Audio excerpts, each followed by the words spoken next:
I wanna dance with you, girl, till the sun goes down. I wanna feel everyone raise their glass to Chris.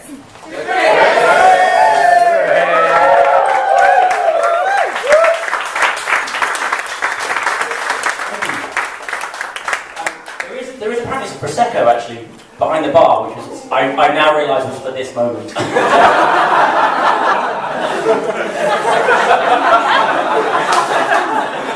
Sorry guys, it's totally my fault. This lipstick, by the way, is my favourite pink, it's called, which coincidentally I was wearing last weekend at my stag do.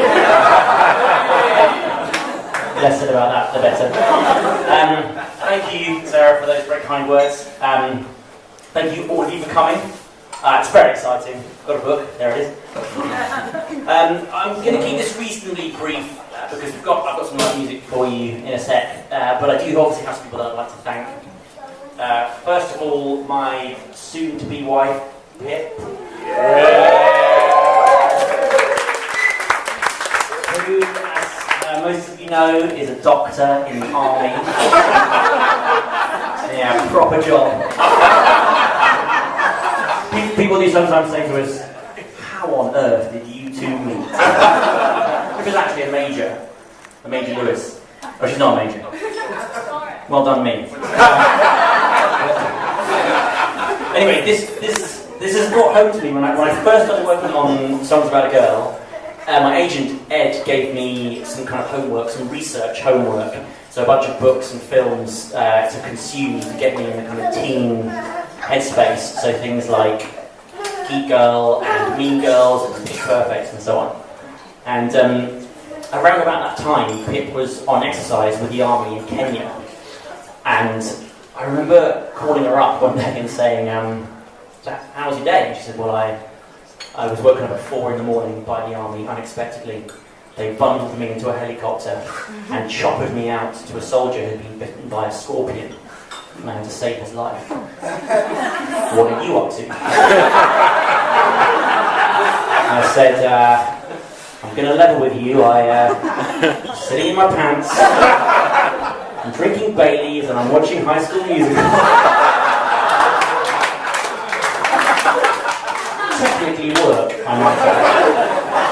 And then a few weeks later, I was at the stage of writing, which other writers in the room will recognise, where I was I was trying to locate photos of my characters just so I could visualise them in my head. And I was particularly keen to get photos of my fictional boy band, Fire&Lights. It turns out if you want sort of multiple photos of hot young men on the internet, there's really only one place to go. Not what you're thinking. Male model agencies, okay? And I found one, and actually I found all 4 of my band members, and if you're nice to me sometime, I will show you. Seriously, Gabriel will melt your face.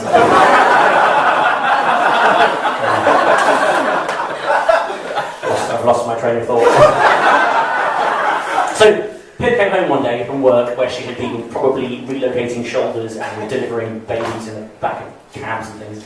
And I'm sat there in front of my laptop, just in front of reams of photos of sort of pouting young men. She's like, what on earth are you doing? And I think my exact words were, it's not what it looks like. Even though it basically was. So I guess what I'm saying is thank you for putting up with me in my strange ways.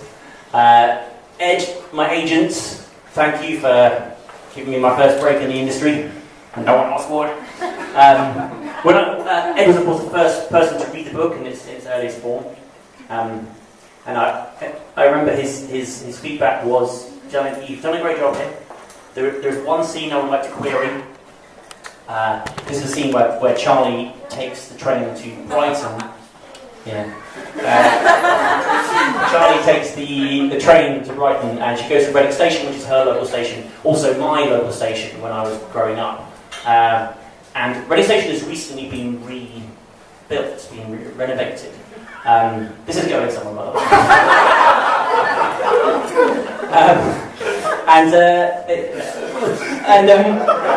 It's got this big main vestibule like an airport with all these little escalators going off it, and basically due to some kind of architectural flaw, there's a permanent wind tunnel in the middle of the station. It's always cold there, I was there 3 weeks ago, hottest day in human history, still cold in Reading Station. And Ed said to me, he said, this scene where Charlie's kind of wazzing on for like 3 or 4 pages about the architectural flaws in Reading Station. Have you ever met a teenage girl? I'm pretty sure that sort of 16-year-old girls are into Snapchat and Taylor Swift and not sort of lengthy diatribes about the structural flaws of transport. So thank you for making this a better book, and for making me a better person. Obviously everyone at Hachette, too many names to mention individually, but of course Naomi and Emma, my fantastic editors. As Sarah mentioned, when I first met Naomi, she said to me, "You write fairly convincingly as a teenage girl. Is there anything you want to tell me?" And I said, "Well, I do have a confession to make. Actually, as a teen, I had a very serious addiction to Dawson's Creek. You know, while all the other boys were out sporting and gallivanting and drinking cider in the park, I was inside in front of the TV, transfixed by Joey Potter's crooked smile."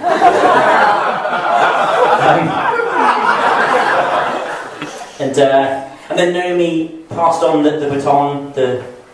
Baton. I told you I was from French. To Emma, and those of you who have worked with Emma will know that she has the exact combination of sort of precision and the people skills which editors really need. She's been fantastic to work with. They both have.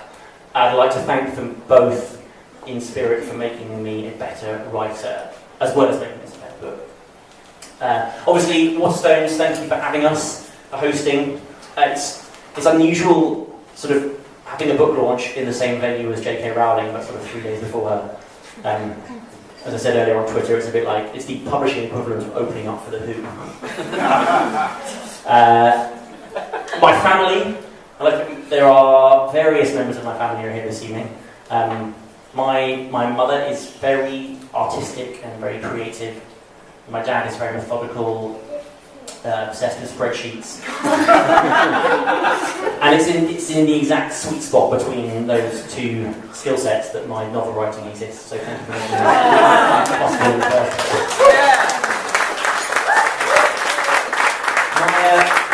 My dad, by the way, doesn't read a lot of teenage fiction. Reassuringly enough, actually. But he has read this book. I think you enjoyed it. It was fantastic, yeah. The first thing Dad did when I gave him the book was read the very last page. Which, if you have read the book, you'll know is quite a bold move. I forgot to thank Alison Padley, who designed the cover, the beautiful, shiny cover. Thank you so much.